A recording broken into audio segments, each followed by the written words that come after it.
యేసు రక్తమే జయం పరిచర్య ప్రైజ్ ద లార్డ్.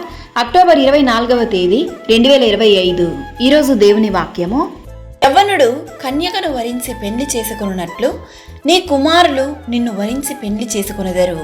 పెండ్లి కుమారుడు పెండ్లి కూతురిని చూచి సంతోషించున్నట్లు నీ దేవుడు నిన్ను గూర్చి సంతోషించును. యెషయా గ్రంథం 62వ అధ్యాయం 5వ వాక్యము. అవును క్రీస్తునందు ప్రియులారా, ప్రవక్త అయినటువంటి యెషయా దేవునికి తన ప్రజలకు మధ్య ఉన్న ఆ ప్రేమను ఈ వాక్యం ద్వారా వివరిస్తున్నాడు. నిజమే, యవ్వనుడు కన్యకను వరించి పెండ్లి చేసుకున్నట్లు దేవుడు నిన్ను నన్ను ప్రేమించి తన స్వకీయ సంపాద్య జనముగా చేసుకొనెను. పెండ్లి కుమారుడు పెండ్లి కుమార్తెను చూసి సంతోషించినట్లు దేవుడు తన పిల్లలను చూచి సంతోషించును.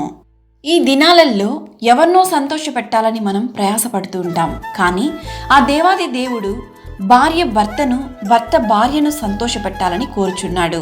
తల్లిదండ్రులు పిల్లలను, పిల్లలు తల్లిదండ్రులను సంతోషపెట్టాలని చూస్తున్నాడు.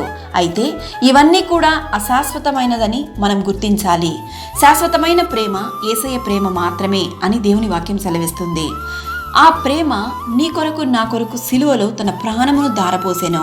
మరణము పొందినంతగా కరుణ చూపెను. దేవుని సంతోషపెట్టడానికి మానవులమైన మనము ఎల్లవేళలా దేవుని సన్నిధిలో ఆయన యందు ప్రేమ కలిగి ఆయన అశాశ్వతమైన ప్రేమకు పాత్రులమవునట్లు జీవించదము. ఆమేన్. God bless you.